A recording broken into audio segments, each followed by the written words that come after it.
Good evening, everyone. Welcome to Gray Man Prepping.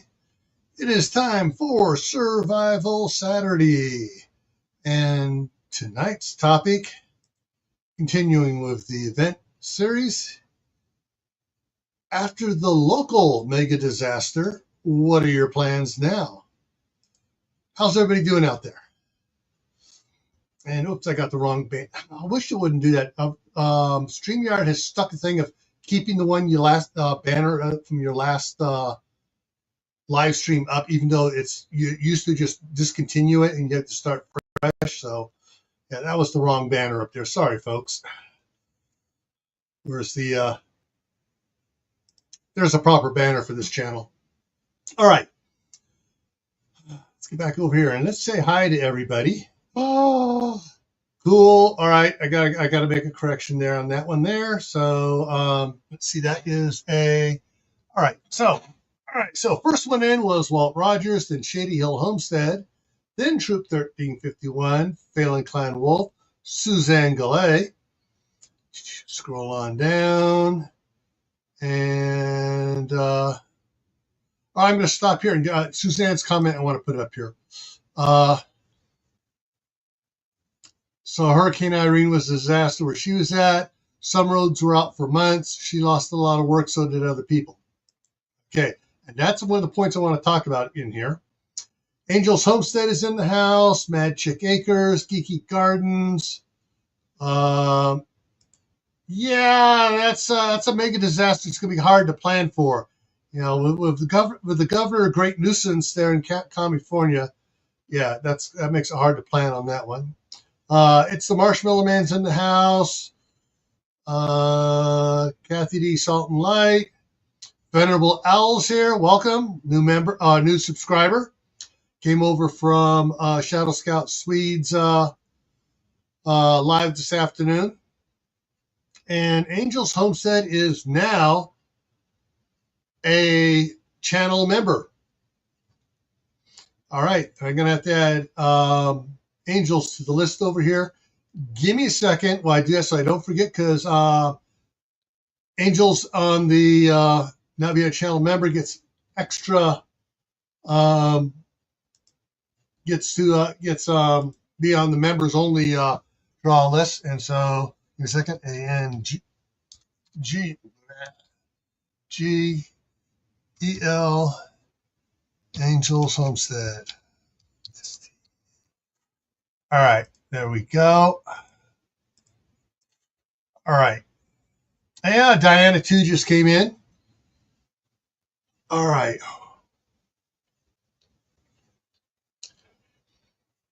All righty. So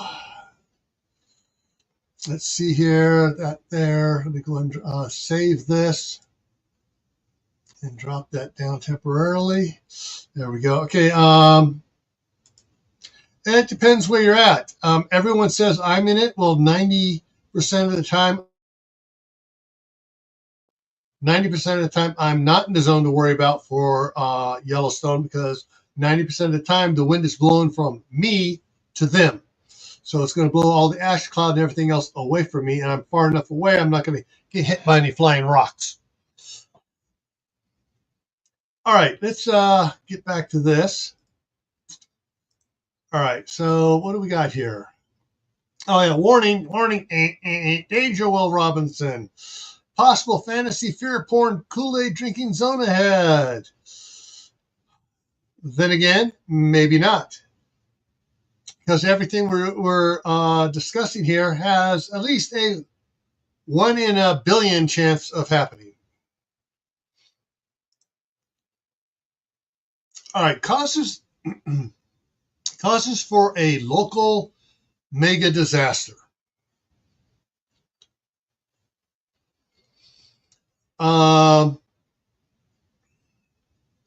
Man-made. So there's, depending on what the local disaster is, it could be a hazmat release, a chemical release, such as, everyone thinks of oil refineries as just refining gas. No, they refine a lot of solvents and chemicals, some really nasty chemicals such as MEK, or as I like to call it, methyl methyl ethyl ketone or methyl ethyl death. So a refinery going up can take having a major collapse of security systems and other problems can have be a mega local disaster. Fortunately, we've never had one reaching that level here in the United States yet. Another man-made one, World War II, Port Chicago in the San Francisco Bay Area. They were loading munition ships to go over to out to the Pacific Islands to help out there. And although the Navy disclaims it, there are too many other ones saying, yeah, the officers in charge were pushing the men harder and faster, making them work, 16-hour days and stuff. And they had some munitions get loaded wrong or got dropped, and it blew up the entire friggin' town and affected the city of Concord, which wasn't too far away, and others. So, yeah. But that was a neglect one there. On purpose could be a terrorist act on a refinery or something else. Could be power grid being taken down locally, whatever. Nature caused earthquakes, hurricanes, tornadoes, asteroids, solar flares, wildfires, which can also be man-made. And there's a bunch of different things to go on it. And Kalen's Drain's in the house. Mitigation and recovery depends on the event, depends on how often it happens in your area, as far as whether or not you're going to be able to mitigate some of the things onto your property, mitigate them in your planning and your response. So, yeah. So Kalen's waiting on the bus. All right, so let me go ahead and take this down here for a second on my side screen here. There we go. Some things to consider, and I'm going to ask for some suggestions here in a second. And the one that gets the most things popped up, we're going to talk about it. Your local events, generally, if it's a local mega disaster, it can be a city. It could be like Atlanta, Georgia is totally affected by it. It could be the county. It could be several counties. It could be the entire state, or it could be a couple of states. When I say a couple of states, I'm thinking East Coast states, not all of Texas and Oklahoma, not all of Arizona, New Mexico. Western states are a little bit larger. I mean, it affects all of a state in the West. It's equivalent to affecting several states back east. So, looking at that, think about what has happened in your area on a moderate scale, and how could that be turned into a mega disaster on your scale in your area. And so go ahead and put stuff in the chat. We got Angels just put out tornado, and Sumi is here.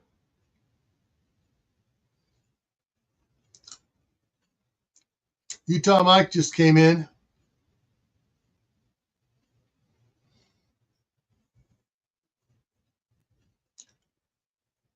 I'm going to send a comment. Oh, yes. I try to treat everybody here as a cousin on good terms, not a cousin on bad terms, cousin on good terms, and everyone else seems to follow along too. We try, we are a prepper family here, and that's one of the things I like to, I try to give respect to everybody. Got hurricanes in Florida popping up, snowstorm, ice storm, power grid goes down, recent power outage. Yeah. All right, so we'll talk some stuff.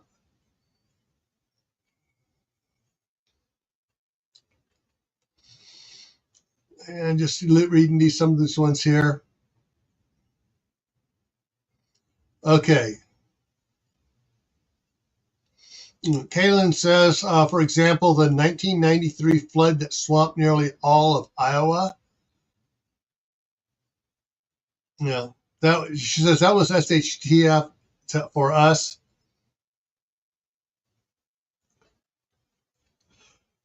Okay, so let's start with hurricanes and then move to tornadoes, and then we'll move to from both of those we'll move into flooding. And of course, hurricanes and tornadoes, they take out the power grid really locally. So for those of you that are in an area where hurricanes occur or have a side effect of, what I mean by that, what was the one hurricane? It basically came over and it came up through over into Texas and went on up and was dumping water until it got to Ohio. So that's something to think about there in this as well. I'm trying to remember, what are the classifications of hurricanes? Give me a second here.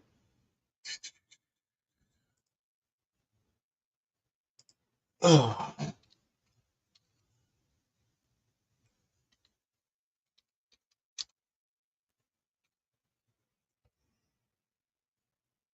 Hurricane classifications 1 through 5.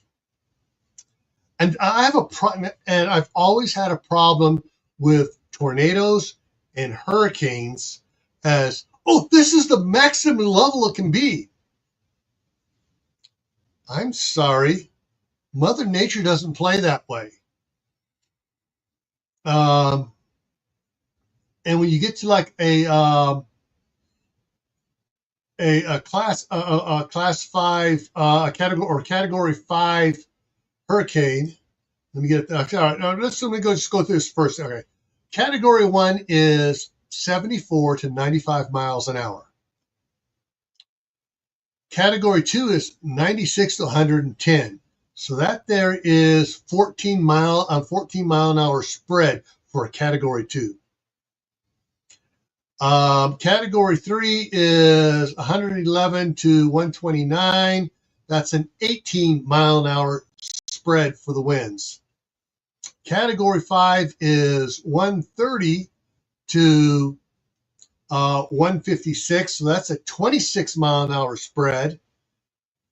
And category 5 is anything over 157 miles an hour.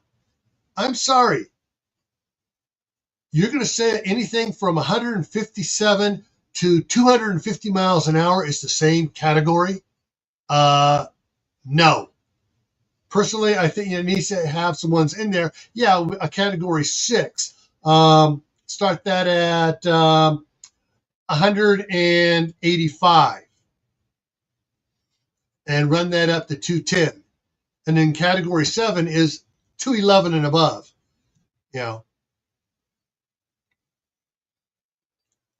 because we are discovering that hurricanes are increasing in magnitude or class category wind speeds, and fortunately some of them don't touch land, but there have been some out there clocking it at 172, 180 miles an hour out in the ocean. Unfortunately, they die down a little bit and they hit shore.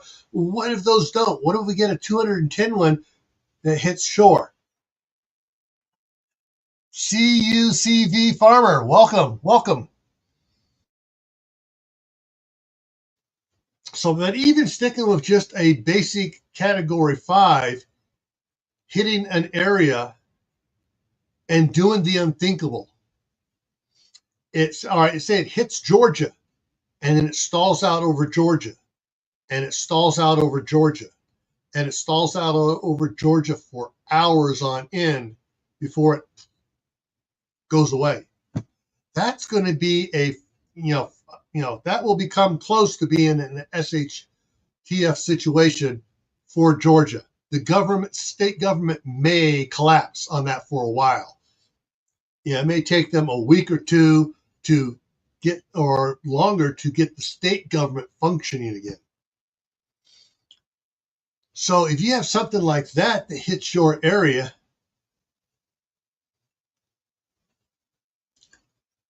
that is something to consider. But like I said, they don't have category 6, and they should. They should have a category 7 too for hurricanes, because they get up to a certain speed. It's, yeah. They should have something. They should have a category 7. Bend over and kiss your goodbye.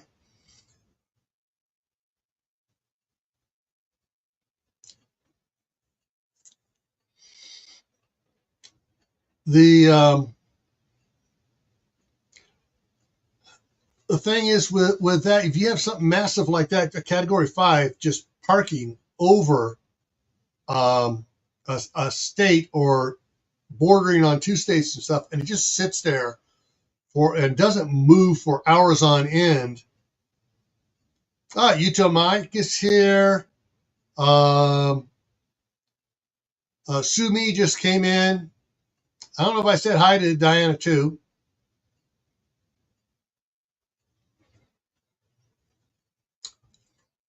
So there's, what? All right. So you prepare as best you can if you're in a hurricane area. So what do you do when it's beyond that? Do you have plans for it being,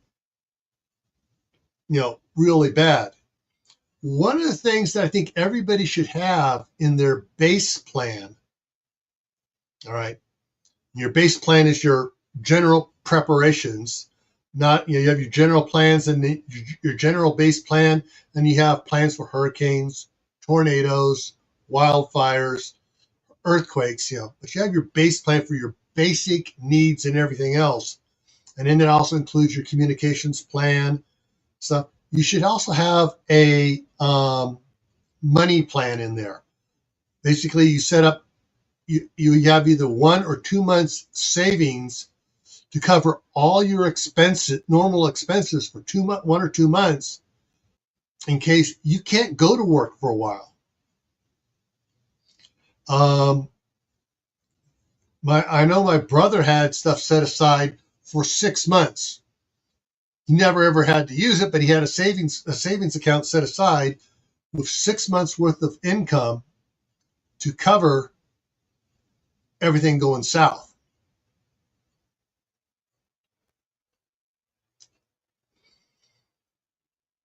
And so that's one of the things you need to think about is, in your, what are your plans now?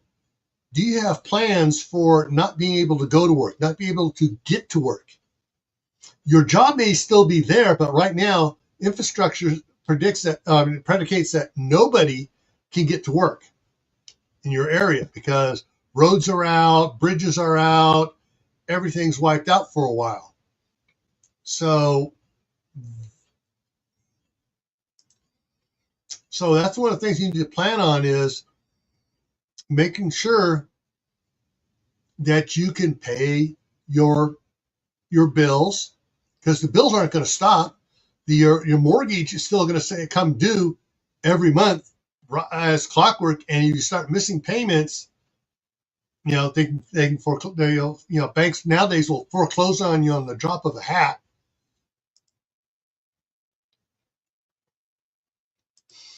Irene was around.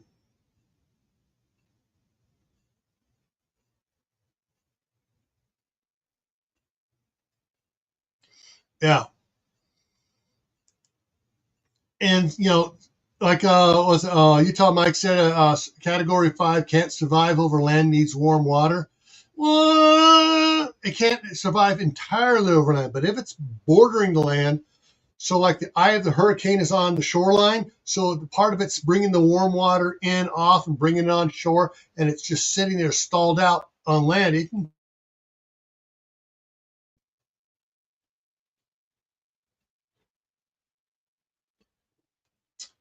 Oh, we got here. I saw meteorologists crying online.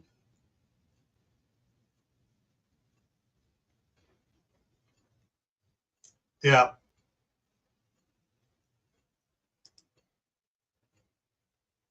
So when it comes, thinking about hurricanes being in your local area, what are your plans to deal with it? Do you have plans? Do you have a storm cellar, yeah, yeah, a storm cellar or shelter to be in to protect yourself? And like Suzanne said, their cellar flooded so fast. She's never seen it flood that fast before. Do you have other plans, such as a portable power station set up and a pump, so it'll turn on and start pumping water out as soon as it starts flooding to keep you from losing stuff? So that, these are all things to think about for a mega disaster in your area. Now, going with what Utah Mike said, a category can't survive, can't category 5 can't survive over land.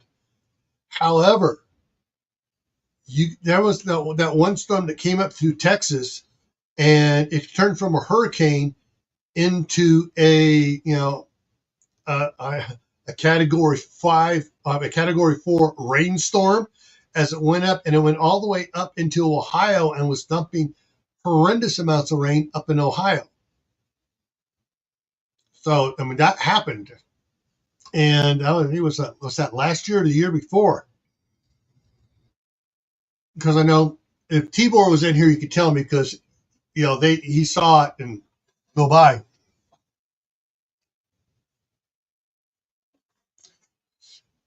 Hey, Mother Earth Garden Club. And so, with that in mind, for a hurricane going up in there, and basically the hurricane went up tornado alley. So if you have, Randy's in the house. Hey, Randy. So if you have a mega storm like that coming on land, and now you have the warm winds coming down, warm winds from the Gulf coming up, and the cold winds from Canada coming down, tornado alley of all that rain and stuff could turn into tornadoes. Now it could turn into a lot of big tornadoes.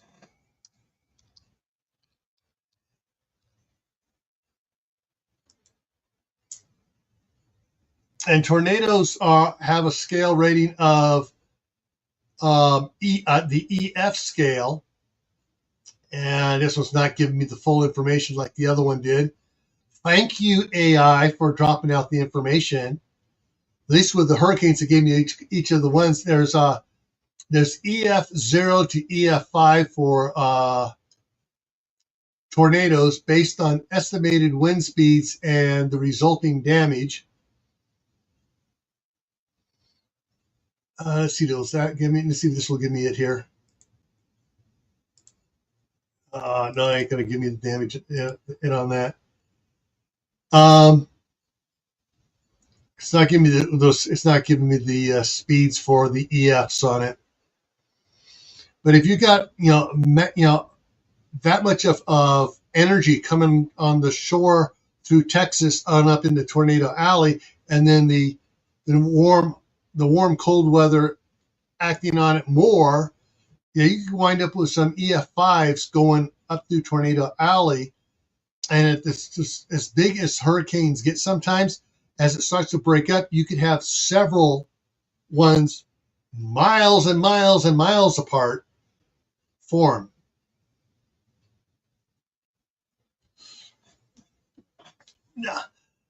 No, it's kind of hard to get a hurricane up here in Idaho. And even in California, we never got hurricanes.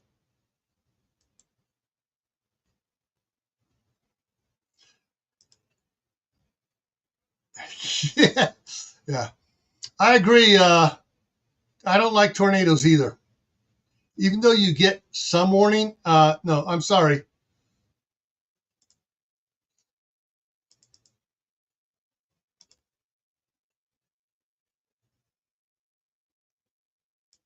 Uh,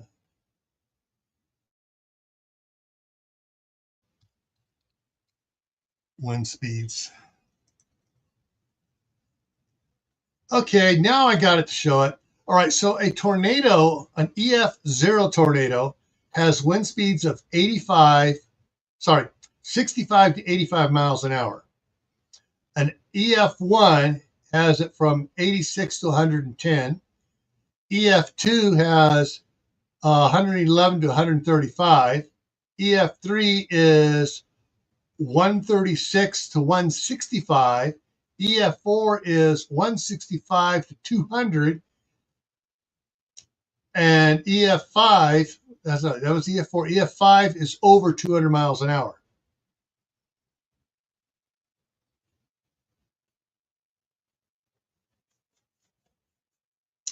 Thanks, Suzanne, for putting that in there. That's the yeah. And so let me find out. Okay,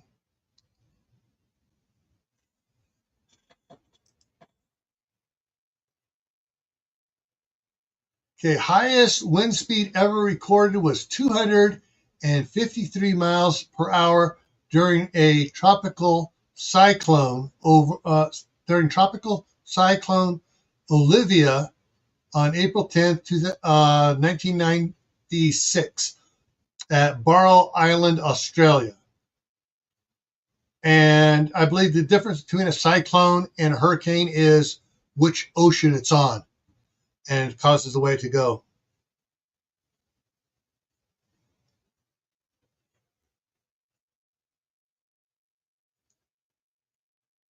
Yeah. Now tornadoes, yeah, they've had some tornadoes, like even in California, but those are rare. And in fact, I believe it was the last. Geez, trying to remember what it was. In the last 5-6 months is when they had one in an area there on the San Francisco Peninsula. They have never, ever, ever had any type of tornado before. Hey, Tibor, how's it going?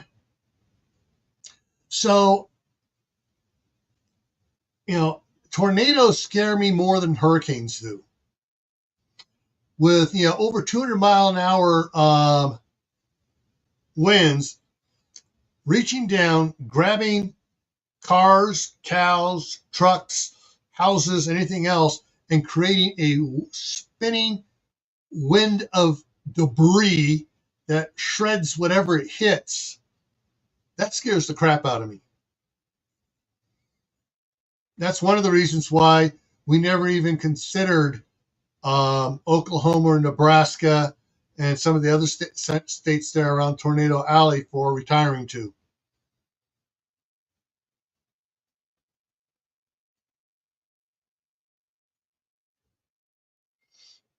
So I'm just trying to do it. Yeah. Hey, Happy Mac.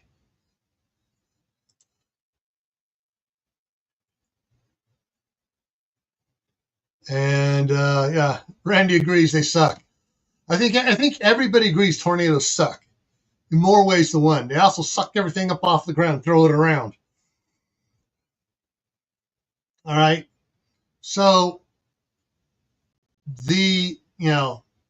and the thing is, tornadoes generally move. And those who know tornadoes more than I do, you may know historical things that I don't know on this, and I'm more than happy to bow to your knowledge on this. Has there been a thing where tornadoes have been going along and all of a sudden tornadoes just sort of stop and sit there for a while before they can either continue on or before they finally just, all right, we're done. We sat here for 10, 15 minutes, we're done. Because that is, that's scary. To me, that's scary in itself. Yes, I remember that. I remember about that one.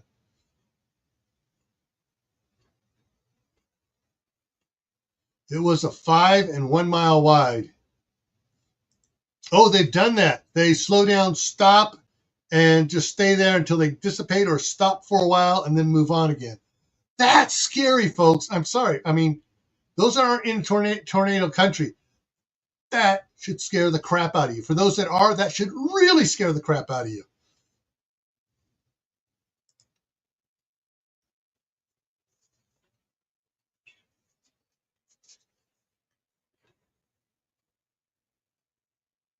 I agree 100%, Suzanne. I agree on that 100. All right. So,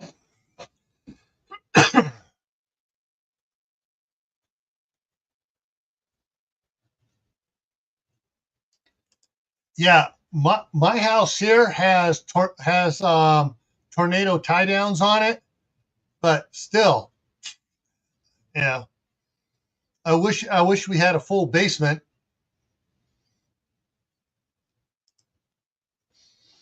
All right, before I forget, I want to do some stuff here.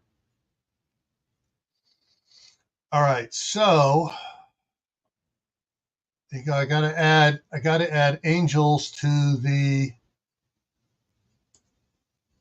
angels just joined today, so I got to add her to the wheel of names here.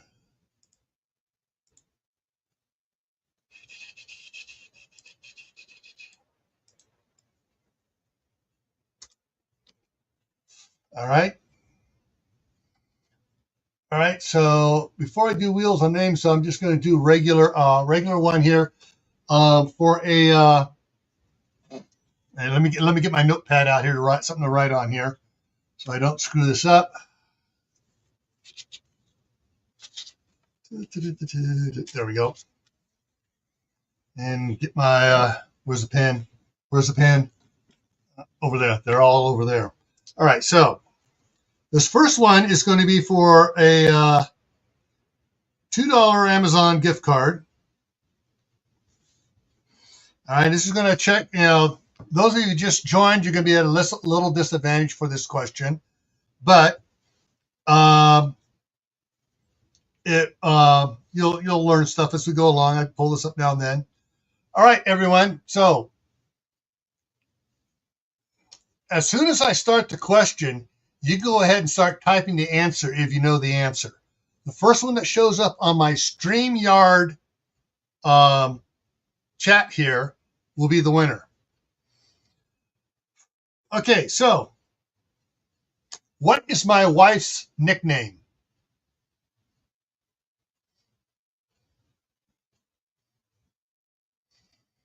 So, what is my wife's nickname?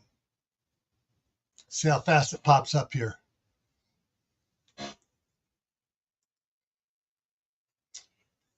All right, it looks like Diana 2 got it. The staff sergeant. So, Diana 2.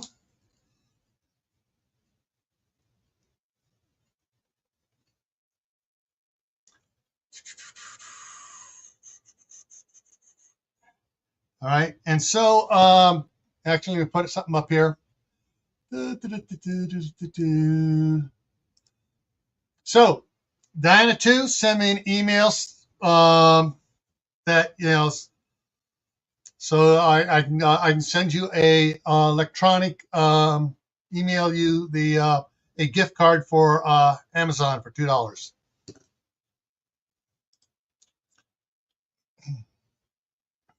All right. Now for the ones that are really spelling. What is my wife's name and how is it spelled? What is my wife's name and how is it spelled? This is going to get out. Some of you even know are going to typo this or something, I bet. Oh, she said send it to Tammy. Okay, I'll send it to Tammy.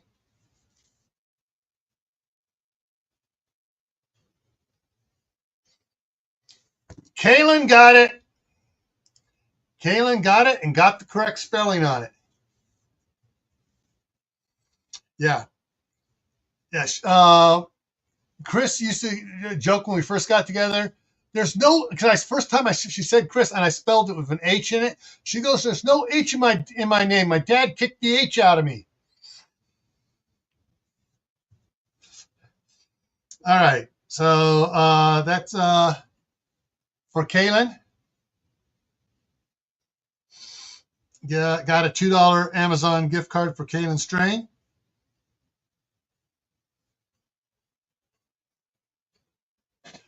All right.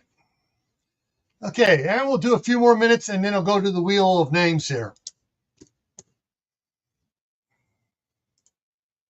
All right, so hurricanes and tornadoes are obviously natural events that can cause a local mega disaster. I mean, just literally, I know, off the hook local disasters. Now, there's another one. Actually, there's two more. Froze. And the one can happen anywhere in the United States, although usually it happens mainly along the West Coast and in Alaska and Hawaii. And that's earthquakes. Now, a lot of you who have never been in an earthquake are probably going to say,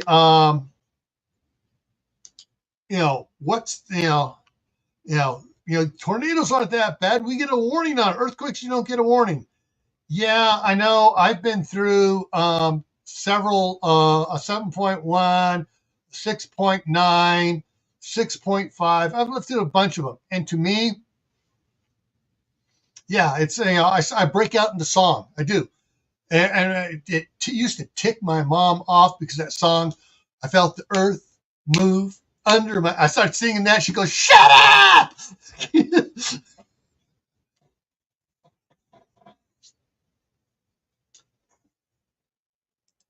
Rivers are returning to normal levels in Southwest Ohio. Yeah, thank goodness for you, Tibor. Yeah. So earthquakes, yeah, they don't give you a warning at all. Although we are beginning to pick up the pre-electromagnetic things that they do, that the earthquakes give off, and some of the they're picking up certain seismic tremors that you can't feel, or either K waves or P waves as the tension gets ready to pop. So one of these days we may be able to give a couple minutes of advance warning on it.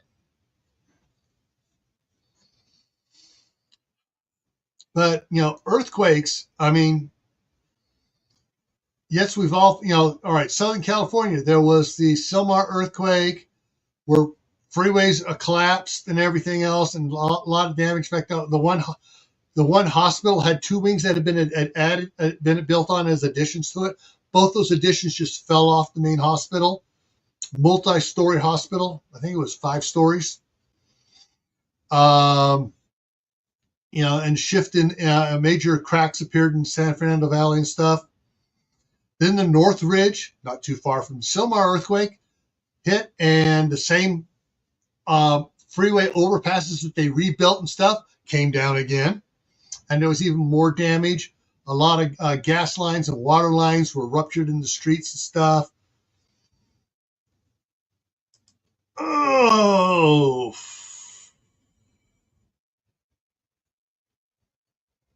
Wow. Yes, and Caitlin put it out there. Space weather news here on it with Ben Davidson has all sorts of good information on that. And then, of course, I was also in the back up in Northern California when Loma Prieta hit, and that just really did a lot of stuff. Yeah, Mexico had the big quake in '85. Up in Alaska, I'm trying to remember what the one in Alaska was 8.2, I think, and it was really nasty too. Chile had one that was a 9 something, I believe. And that's the thing. Unlike tornadoes and hurricanes, there is no upper level on the ratings for earthquakes. So if you have earthquakes goes up, each point level up is 10 times the magnitude of the level before it. So a 5.3 is 10 times stronger than a 5.2. And a 5.4 is 10 times stronger than a 5.3. Yeah, there's that over there. And then, of course, there was the New Madrid. Let's see if they always need to recheck this one because every now and then it changes. They change what they estimated it was. New Madrid earthquake. So the New Madrid earthquake wasn't just one earthquake. It was a series of earthquakes from December 1811 to February 1812. And give me the actual dates here. Yeah, December 16th through February 7th. So that was nearly 2 months. And they said there were 3 major shocks reaching of magnitudes, and this is their estimate, 7.5 to 8.2. All right. And, it was felt as far away as Georgia and Boston. One had windows breaking in buildings, and the other one had church bells ringing.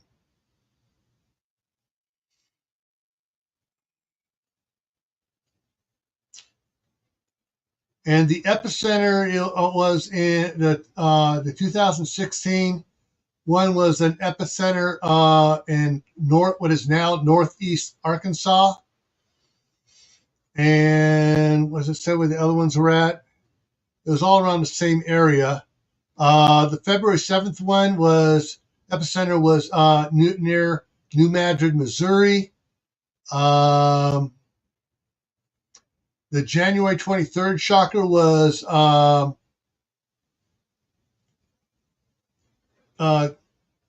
in Missouri, Boot Heel. And the December 16th, December 16th, the Southwest. Yeah, so that was one that was ongoing for nearly 2 months. And just as they were starting to recover, another one hit. And it was actually so bad that it made the Mississippi River flow backwards for a while. Yeah, and if you look at the map, you look at a map for it, the one part of Tennessee, I believe it was, it changed it. The lower end of Tennessee, the Mississippi changed its line and cut part of it off, so it's separated by the thing now. Yeah, and it was definitely a swarm quake, a major swarm quake. So yeah, there are earthquakes can affect a specific locale or go bigger. The Loma Prieta earthquake really affected the San Francisco Peninsula majorly, and then across the bay into Oakland. A little bit farther over to where we were in Martinez, it was like, okay, yeah, that was a shaker. And I think one of the people that were renting a room from me, she had her china cabinet set up in my living room because she just gotten a divorce and she was looking for another place to go to. She had all her glasses, wine glasses, hanging upside down on, and several of them vibrated off and hit the floor. But where I was in Martinez, it was like Oakland. It collapsed the Cypress structure. Just totally, freeway, surface streets, freeway one direction, freeway the other direction, collapsed it all.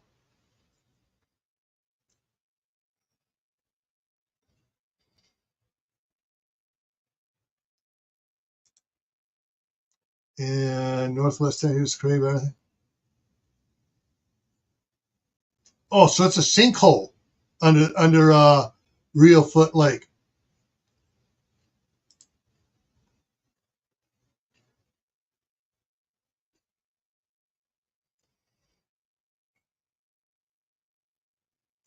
All right. Matt, I can't talk about that because of my background. I can't talk about what I think about it. But besides that, we're not talking about drones here tonight. So with that type of a disaster, it's really one of those things you got to watch out for here. All right. Well, oh, time's coming up here. Let me go ahead and drop this down. All right. So I entered all the names, and so we now have on the channel here, there are 4 members of the beginner prepper level. Nobody's in the gray man level. We got 3 in the survivalist level, and we got 4 in the fortress level. So beginner level gets 1 entry on the wheel of names. Survivalist level gets 8 entries in the wheel of names, and fortress level gets 23 entries on the wheel of names.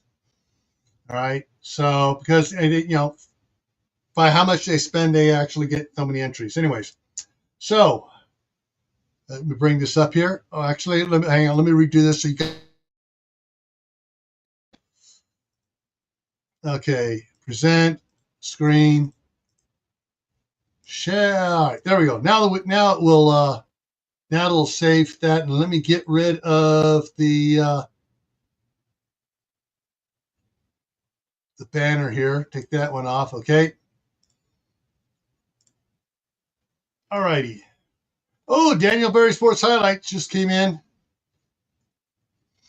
All right, so I got the names in here. I'm going to start shuffling up the names, mixing them up here. And let's spin the wheel for an Amazon gift card here.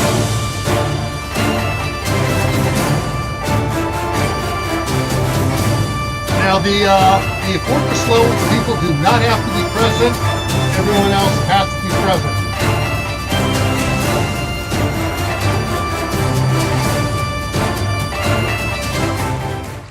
All right, Scout Troop 1351 is a Fortress level member, so they win a $20 Amazon gift card. All right, and let's shuffle it again and do another giveaway there on that.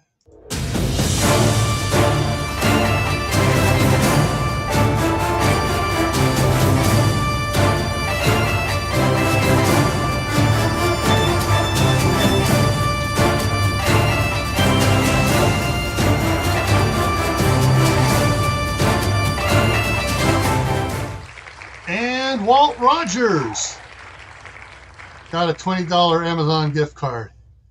All right. And Walt is also a member of Fortress level. So, and I already have their email addresses, so they will be getting the those cards here shortly here. All right. Let me go ahead and close that out. All right. So wrapping this up here tonight. There was another. Oh, the other one. There was one more I wanted to talk about that can happen anywhere.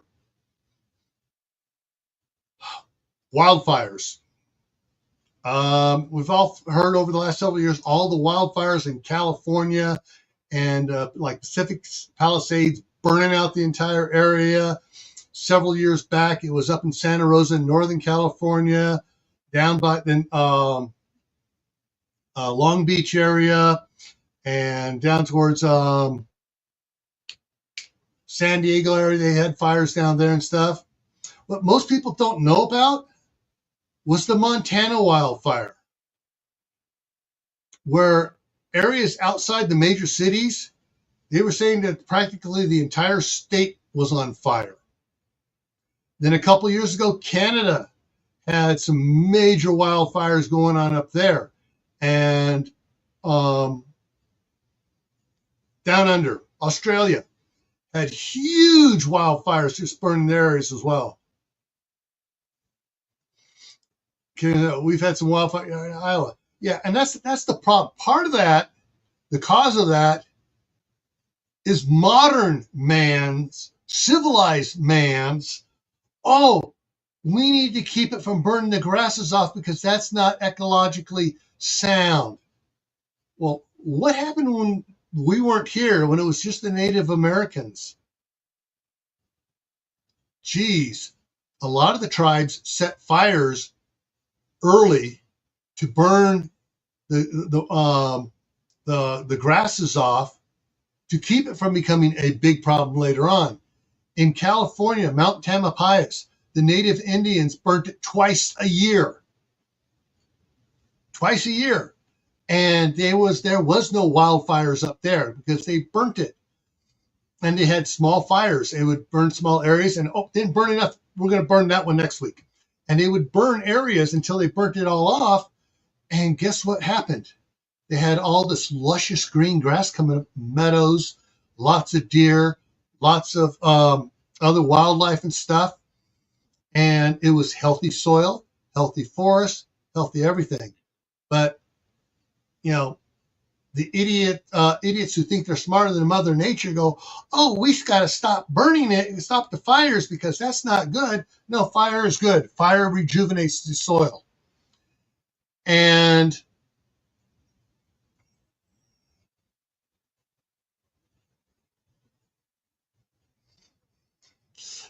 sorry, I was just reading Tibor's comment there. Yeah, I agree with you, Tibor. I agree with you 100% on that one. So we think, oh, we're managing the wildlands. We're managing Mother Nature. And what happens? Mother Nature goes, here, hold my beer. I got to go teach these children a thing or two.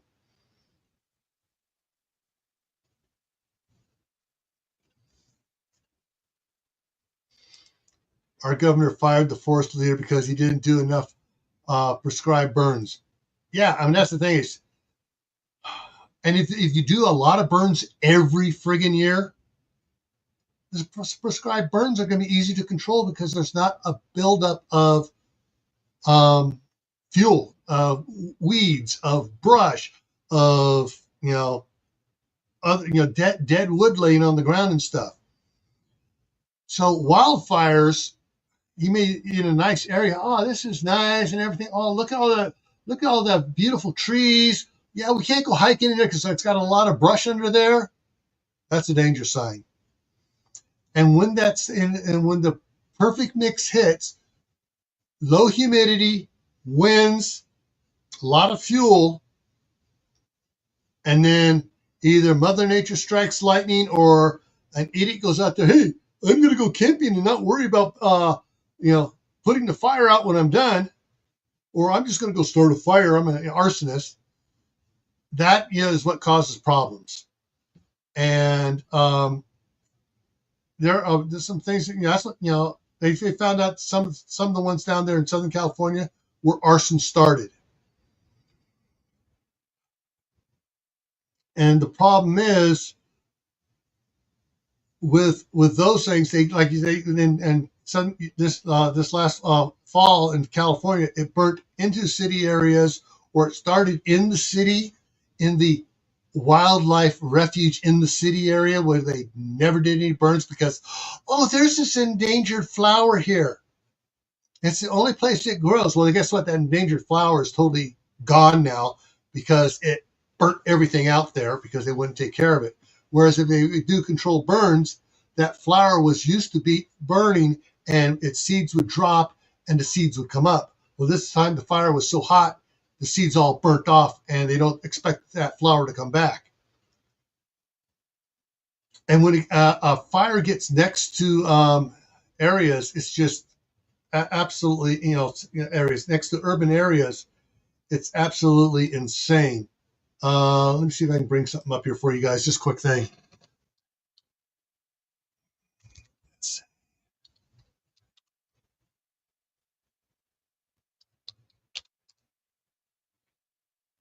All right, so first images I'm going to show here. Images. All right, Santa Rosa fire. These are neighborhoods. Now you say, how do some of those trees survive? Well, pine trees can catch fire, but when they're really green and everything, they survive a little bit better. Some areas it didn't. You got patches of fire. Fire is not the same everywhere in the area. Some areas with the houses burns hotter, the wind patterns change, and it does everything else. All right, Tibor, good night. And so for Santa Rosa, this is just absolutely, you know, just devastating, burnt everything out. The other one was the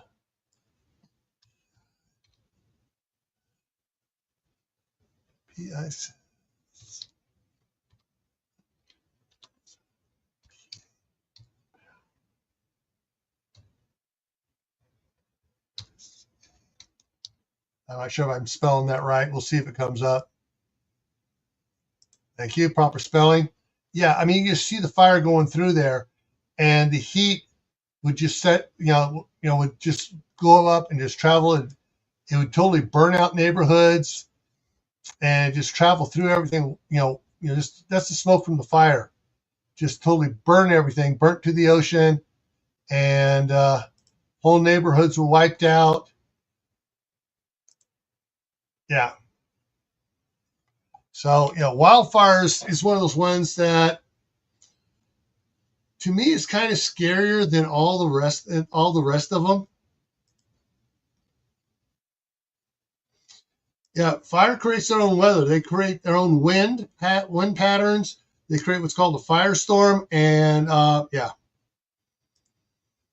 And so with the way fires, can burn and stuff, it doesn't matter if you're in a residential area, it can come through and just burn everything out, because the wind comes in blowing hot embers in. The embers land in bushes, trees, on roofs. The wind heats up those embers super hot. It starts catching the house on fire. Next thing you know, the house is on fire, and the wind is like a bellows blowing on it. And suddenly it's not just like a normal house fire. It's like a house fire at work 10. It just instantly burns so hot, causes the houses next to them to burst into flames, radiant heat. And once you get several of them going, that neighborhood's gone. All right. So, local mega disasters in your area. What are your plans? Look for what happens in your area normally, and then take that to the 2 levels higher. What happens if it comes at this level instead of this level here? What are your plans now? Make plans ahead of time to be able to deal with something so that you can survive it. If you have land, an acre or 2 of land or more, get with your local county fire department. Say, hey, I want to be able to do prescribed burns out here. You guys can come out and practice before fire season starts. Get your training in. I want to burn the stuff, the fence lines and stuff like that before fire season starts, so you guys can get practice and get your skills back on peak before it happens. Sometimes they'll say no, no, no, no, no. Other times they'll say yes, depending on the fire department. And if you're lucky, you get one that says yes, and they get out there and they do prescribed burns, and they come out there with a whole bunch of equipment, more than they actually need, just in case. And that way they can do burns. And now, oh, wait a minute, this area is all burnt off. It's not going to burn again, or it shouldn't burn again unless you got a lot of rainstorms to get fresh grass growing on it. All right. So I hope everybody got something on this tonight to think about adjusting your plans for a local mega disaster, because generally it doesn't affect the whole country. There's one key thing I want to throw in here. Hurricanes affect the whole country, believe it or not. Why? Well, Georgia is a big lumber producing state. And when a hurricane comes, everybody's buying, we got a hurricane coming. It's going to be here in a week. All the hardware stores, Home Depot, Lowe's and stuff are selling out of plywood fast as they can get it in. That drives up the price out in the rest of the country up higher, because all the shipments of plywood are being diverted for people to put over their windows. And The biggest thing about that ticks me off, these people don't have the common sense to say, okay, we used the plywood, we're going to keep that plywood for next time. The reports are that so many people are throwing that plywood away after the hurricane rather than keeping it, either stacking it up in the garage alongside the house somewhere to be able to use it again. Oh, great. I'm getting a Harbor Freight ad on Gray Man Prepping. All right. So coming up here, Monday on my other channel, Camp Patton Family Compound, which you saw in the email address up there, with Tammy from Rebel Canners and Mark from Chef Tech, we will be discussing what does not approved really mean when it comes to canning. Back here on Tuesday for Tactical Tuesday, don't bug out for these events. So we're going to talk about events, don't panic, don't bug out, shelter in place, and don't go out there and be part of the problem. Thursday night on Gray Man Prepping is the Midnight Ride. That's 10 o'clock Eastern. For those that don't know, the Midnight Ride of Paul Revere didn't start at midnight. It started about 9 o'clock. Friday on Camp Patton Family Compound, the topic is protect your homestead assets. So we're going to talk about protecting the things on your homestead to keep things so you don't have to wind up spending a lot of money you don't need to spend. Next Saturday here, the next event we're going to be looking at is after the fuel runs out. What are your plans? So yeah, next Saturday is after the fuel runs out. All right, folks.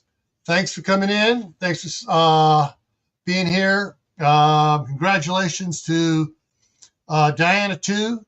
Diana 2 sending it to Tammy Rebel Canner. And Kaylin Strain won. And Walt Rogers and Troop 1351 were our big winners there. All right, folks, take care, stay safe, keep adding to your preps, learn a new skill every month, and grow a garden. Take care, everyone.